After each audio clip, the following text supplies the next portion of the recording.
Saber viver, para mim, é saber se conectar com o próprio coração, com o que importa para a gente lá no fundo, cultivar isso dentro da gente e ajudar as pessoas do nosso lado a encontrarem e caminharem para o que importa também no fundo do coração delas nessa jornada de vida.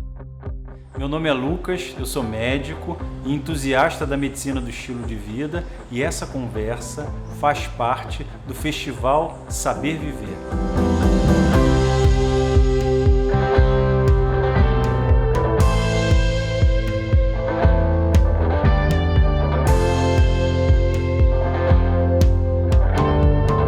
De uma maneira sintetizada, eu tenho já uma definição ali de trabalho dela. A medicina do estilo de vida é uma prática clínica, ou seja, é no consultório, uma prática clínica baseada em evidências científicas, tem a força das evidências científicas, onde mudanças de estilo de vida, como gerenciamento do estresse, movimento do corpo, uma alimentação boa de verdade, sem ativismos ou radicalismos, mas uma alimentação boa de verdade, e está mais plugado nas pessoas e na vida, que é se conectar, essas escolhas elas são capazes de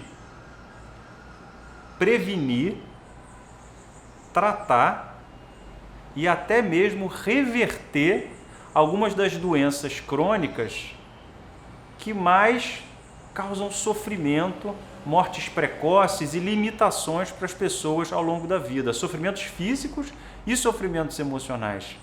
Eu gosto de chamar isso de medicamentos de estilo de vida.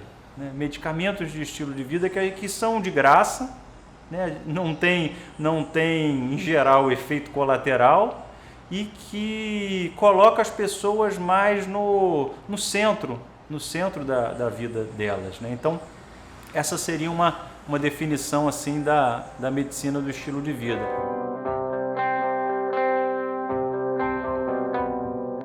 Hoje em dia eu falo para as pessoas quando elas me perguntam que eu sou médico do estilo de vida. E aí todo mundo médico do estilo de vida?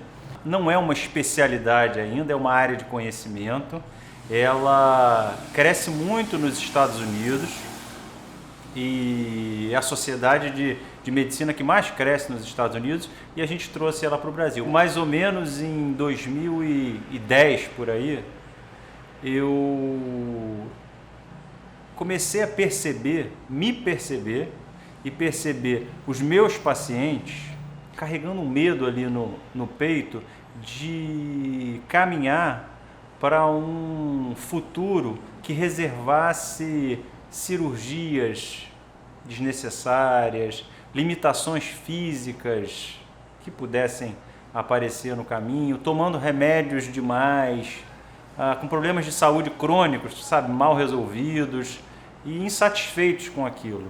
E aí você tempera isso com tensão física, tensão emocional, uma dificuldade de lidar com os nossos fantasmas emocionais. E a gente vive uma epidemia de solidão e de tristeza, ainda mais agora em tempos de coronavírus. E o que é incrível, muita gente perdendo o desejo de viver a própria vida. Então, aflições físicas, aflições emocionais, que a meu ver não estavam sendo bem resolvidas por aquela medicina tradicional de remédios e cirurgias. Nada contra remédios e cirurgias. Eles podem caminhar muito bem juntos com a medicina do estilo de vida. E aí eu fui descobrindo que a medicina do estilo de vida poderia ser, e como eu pude perceber em mim mesmo e nas pessoas, ela poderia ser uma grande resposta para isso tudo. Então surgiu muito a partir dessa experiência de perceber que a medicina que eu estava praticando, ela estava limitada e ela não, para usar uma palavra da moda, ela não empoderava as pessoas. Não empoderava as pessoas a buscarem escolhas que tivessem, sabe, alinhadas com quem elas queriam ser nessa curta trajetória de vida que a gente tem por aqui. E a medicina do estilo de vida, ela consegue unir esse olhar para a vida que a gente quer viver, como a gente quer agir, com as nossas escolhas de estilo de vida, que no final das contas vão ajudar as pessoas a buscarem uma caminhada com mais vitalidade. O que mais me empolga é a vitalidade, às vezes até mais do que a longevidade. Essa busca pela longevidade, por viver muitos e muitos anos, ok, a gente quer viver muitos e muitos anos, mas é a vitalidade e viver uma vida com sentido. E eu começava a reparar ali nos meus pacientes mais longevos, eu tinha por hábito perceber que quando chegavam umas senhoras, uns senhores longevos e com vitalidade física e emocional, principalmente a vitalidade emocional, sempre me chamou a atenção, que é muito comum que ela venha junto com a vitalidade física, essa ligação mente-corpo. Eu perguntava para eles, qual o segredo para chegar bem assim até aqui? E eu comecei a perceber uma certa constância em escolhas de estilo de vida, em investimentos de hábitos de vida que esses longevos com vitalidade física e emocional, que eles tinham, que eles compartilhavam e que eram os mesmos hábitos que eu, quando fui pesquisar a medicina do estilo de vida, descobri que eram hábitos dos longevos das Blue Zones. As Blue Zones, que são as zonas azuis, que são lugares espalhados ao redor do planeta, onde viviam e ainda vivem a maior quantidade de centenários, com muito boa saúde. E eles compartilhavam o mesmo estilo de vida desses meus longevos e eram os mesmos hábitos que a medicina do estilo de vida, que tem uma pegada muito baseada em comprovação científica com ressonâncias bioquímicas, exames genéticos, com alta tecnologia, que a medicina do estilo de vida estava conseguindo decodificar nos últimos 20 anos.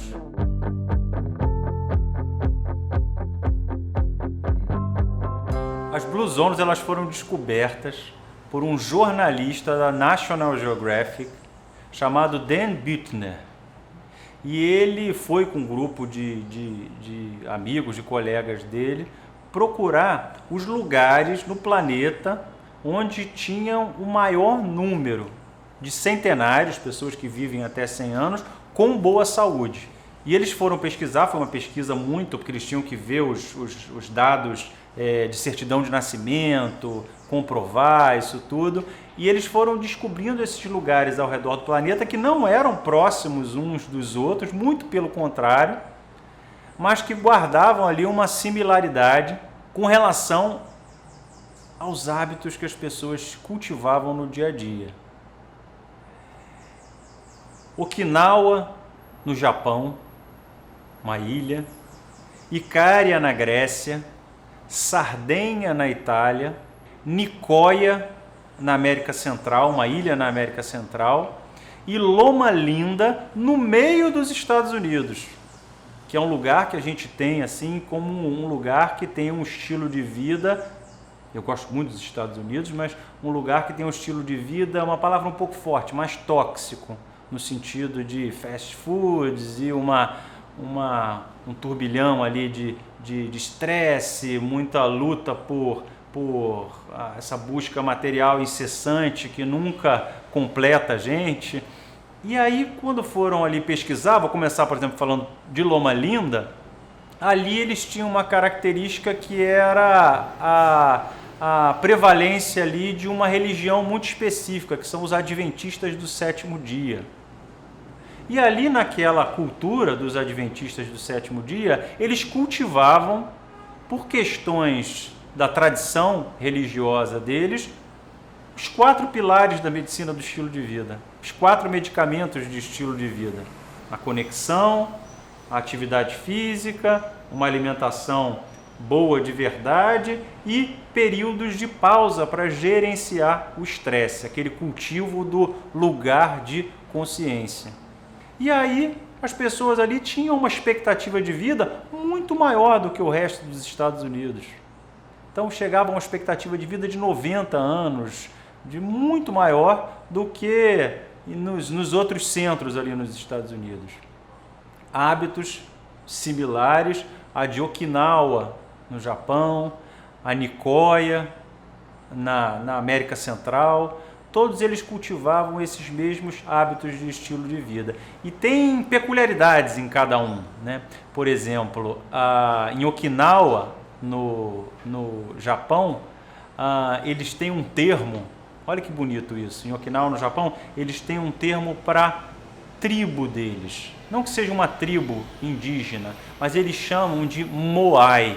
Moai. Então o que é o Moai? O Moai é um grupo que se forma normalmente na adolescência, em que as mulheres ou os homens, eles se encontram ou uma vez por semana, ou quase todos os dias no final da tarde, para compartilhar os sabores e os dissabores da vida. E uns ajudam os outros até mesmo financeiramente.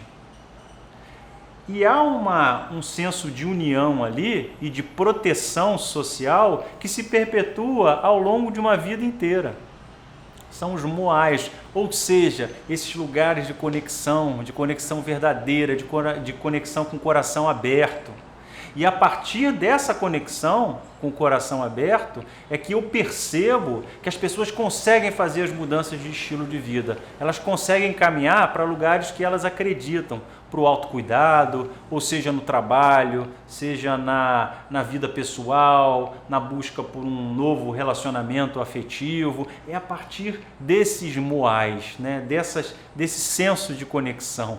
Tem uma peculiaridade de Nicoya, por exemplo, que eles chamam, que é muito comum perceber nos nicoienses, o que eles chamam de plan de vida, que é um motivo para acordar, para levantar da cama todos os dias de manhã. O que muita gente chama hoje em dia de propósito, virou o propósito. Eu gosto de pegar essa palavra propósito e lembrar dos meus filhos, quando um bate no outro, aí não acontece todo dia, acontece de vez em quando, épocas mais, épocas menos, mas quando um bate no outro, ele fala, foi de propósito. Ou seja, ele tinha uma intenção por trás da ação. Lá em Nicoya, o plano de vida é ter uma intenção por trás das suas ações no dia a dia. E muitas vezes essa intenção, ela está relacionada a se conectar com as outras pessoas. A gente volta ali, a gente passeia o planeta inteiro e volta num mesmo hábito. Isso muda a nossa epigenética. A nossa epigenética, esses hábitos de vida, eles mudam a nossa epigenética. O que é epigenética? A gente tem os nossos genes, o nosso DNA, e os nossos genes interagem com o meio ambiente.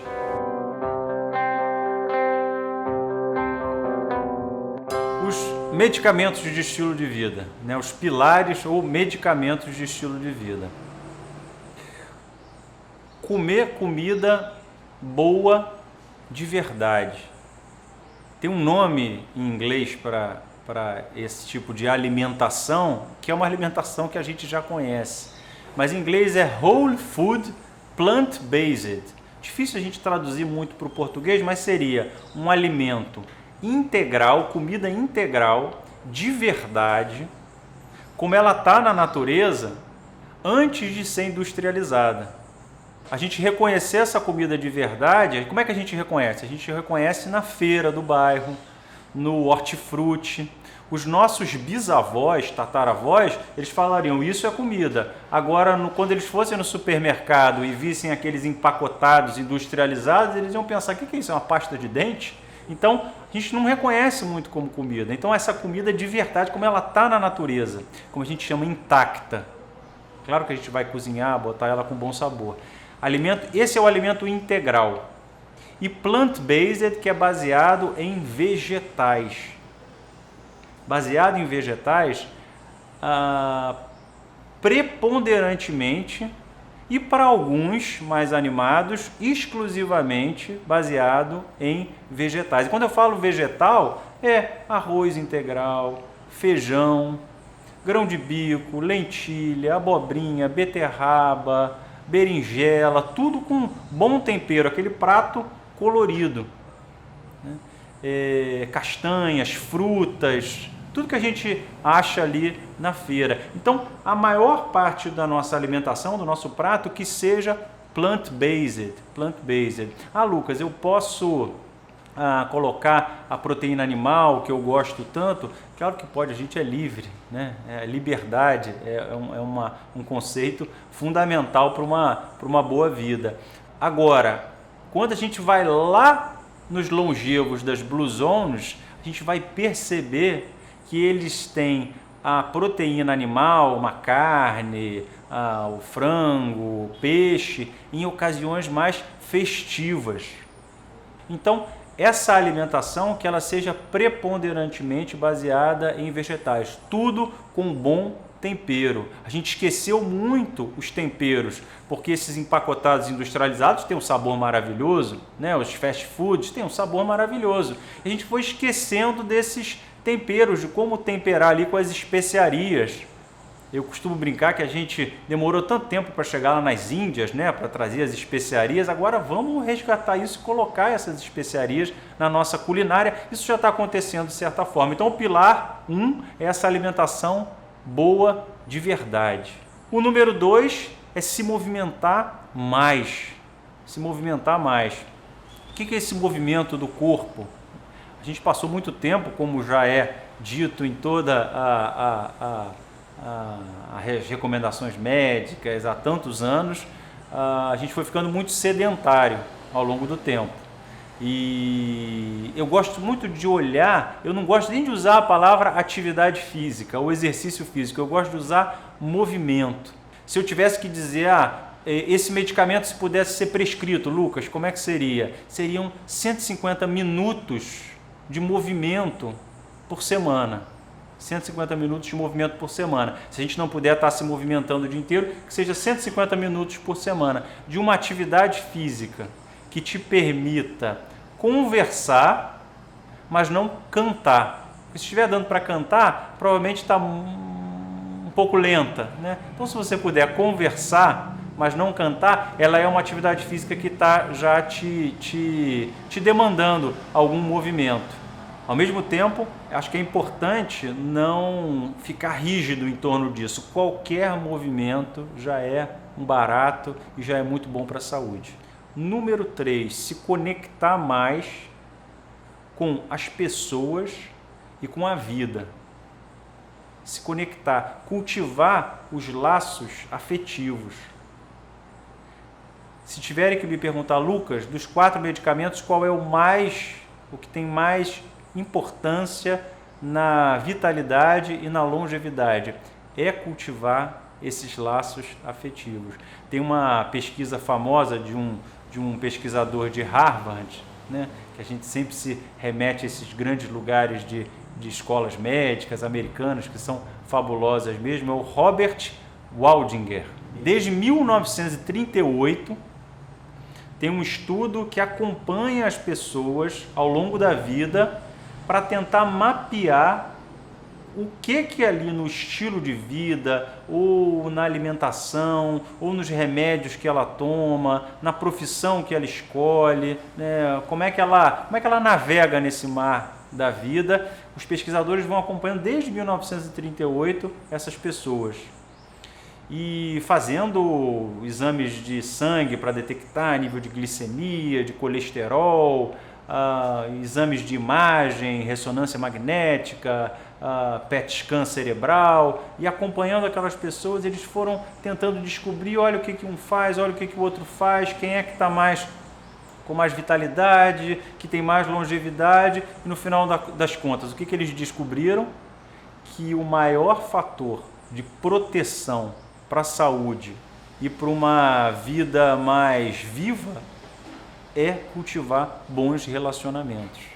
E isso num tempo em que a gente vive, onde a gente está tão intolerante com as diferenças que a gente tem entre a gente, está ligado para que isso é muito bom para você e para o outro, a meu ver, é um baita estímulo para a gente estar mais com o coração mais aberto. Então, se conectar. E essa conexão, acho que ela pode extrapolar, na minha visão, e lá no meu consultório, ela extrapola também, no bom sentido, né, para uma conexão com os próprios valores que a gente tem. E uma conexão com a natureza, uma conexão com a espiritualidade. Então é estar mais conectado, em última análise, assim, com a vida, com todas as imperfeições que a vida tem e que a gente também tem. Então, conexão é o terceiro medicamento. E o quarto medicamento, não necessariamente nessa ordem, é lidar melhor com o estresse. O estresse ele acontece quando o que a gente gostaria que a realidade fosse e como a realidade está, não estão batendo, isso gera ruído. E como a gente vai lidar com esses ruídos através de compreensão ali das nossas emoções, do que está acontecendo, e notando que a gente continua, apesar desses ruídos, a gente continua tendo mãos, pés, boca, livres para a gente agir no mundo, eu sinto que é o desenho ali para a gente aprender a lidar melhor com o estresse. Então tem um ponto aí, e o ponto de agora é muito um ponto que a gente está vivendo da pandemia, do coronavírus, é de aprender a lidar melhor com esse estresse. E aí eu imagino que muita gente tem me perguntado, e eu tenho me questionado e pensado muito nessa temporada, não foi fácil para mim, foi muito doído e ainda está sendo doído, é exatamente reconhecer esse doído, sabe? Reconhecer essa dor, reconhecer o sentimento de medo que vem, o sentimento de tristeza, o sentimento de vergonha, os sentimentos que ali apareçam, e ter um coração grande, não para afastar isso e eu vou de qualquer maneira, mas de acolher isso. Isso se chama compaixão, autocompaixão. Compaixão por si mesmo e compaixão pelos outros. Esse movimento de compaixão é um movimento de coração aberto, é um movimento que ajuda muito a gente a lidar com o estresse.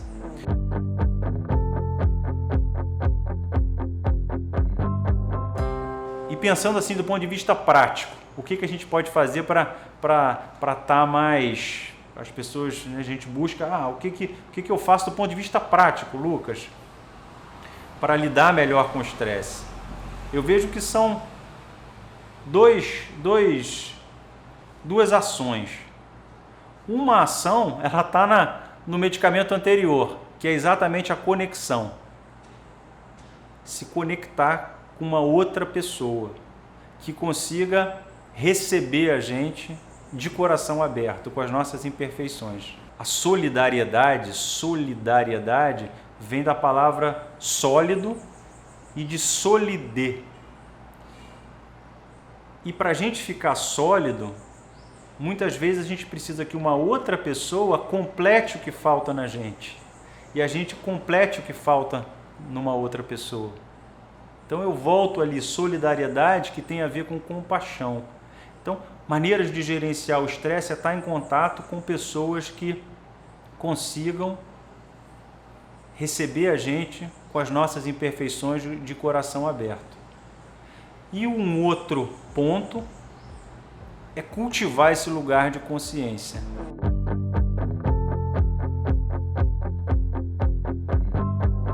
Eu tive a oportunidade de ir num congresso de medicina do estilo de vida lá em nos Estados Unidos, foi em Orlando, e aí eu conversei com uma pesquisadora chamada Elizabeth Blackburn.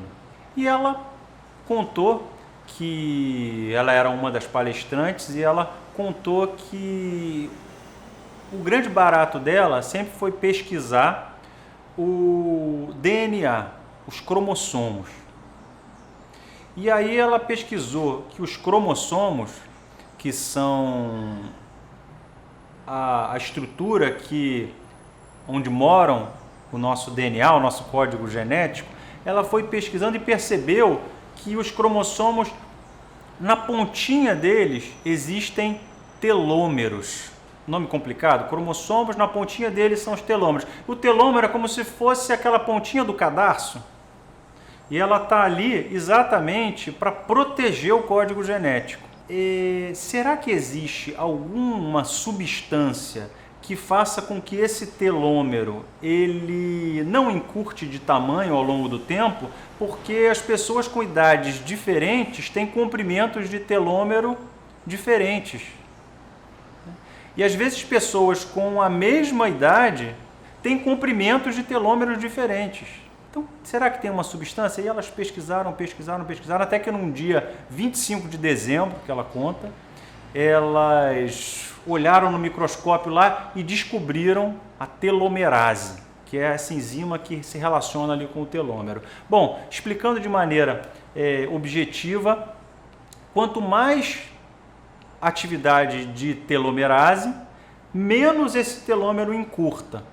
E aí um dos pais da medicina do estilo de vida, o Dean Ornish, se juntou com a Elizabeth Blackburn e eles fizeram uma pesquisa para colocar exatamente esses hábitos das Blue Zones e os medicamentos de estilo de vida num grupo de pessoas durante 3 meses. E num outro grupo de pessoas, mudanças de estilo de vida ou nenhuma mudança, né, mas de forma mais aleatória. E depois de uma temporada observando essas pessoas, foram verificar os telômeros. E o que a Elizabeth descobriu? Ela conta. Eu descobri que não só o telômero do grupo que fazia essas mudanças de estilo de vida, não só esse telômero não diminuía de tamanho, como ele aumentava de tamanho. Então ela comprovou no nível genético que essas mudanças de estilo de vida são capazes de interferir na nossa saúde, positivamente, na nossa saúde física e na nossa saúde emocional. E a gente vai além ali nas evidências científicas, por exemplo, com a Sara Lazar.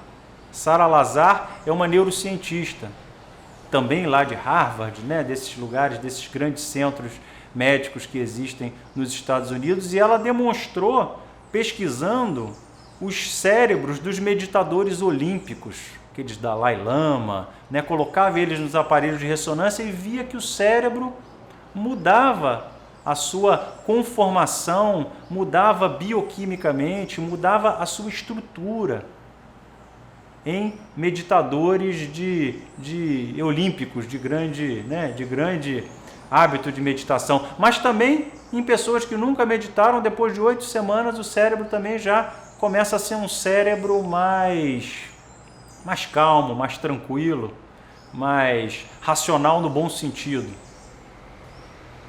Que não é levado como aquela árvore da goiabeira, que não é levado por uma ventania emocional e se perde no meio do caminho.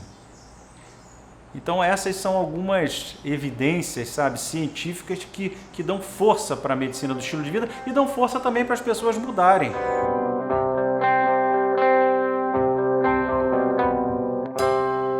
E nesse momento de pandemia, que é um momento angustiante que a gente está vivendo, logo no início da pandemia, quando veio o vírus, ele estava chegando, eu olhei e falei, essa medicina do estilo de vida não vai interagir muito. A gente vai precisar muito dos hospitais, dos respiradores, de toda essa estrutura médica. E a gente começou a descobrir que, hábitos de estilo de vida saudáveis são extremamente protetores para que a pessoa não desenvolva as complicações do coronavírus, assim como é para todos os vírus e para todas as doenças. Então tem um efeito preventivo. Eu, quando falo com meu pai no telefone, nessa época de pandemia, eu falo: pai, caminha em casa, fica caminhando. Caminha em casa, faz o que você puder. Santo de casa não faz muito milagre, mas eu converso com ele, né, e ele tem feito. Então, esses são medicamentos importantes que vêm em conjunto com toda a medicina tradicional, em uma relação extremamente harmônica.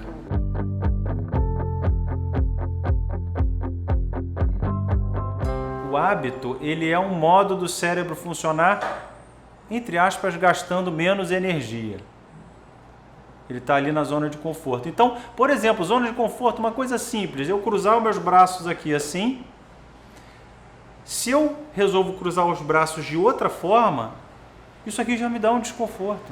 Sair, então, de uma coisa que a gente já está fazendo para uma coisa nova, gera um mal-estar no nosso cérebro, na maioria das vezes.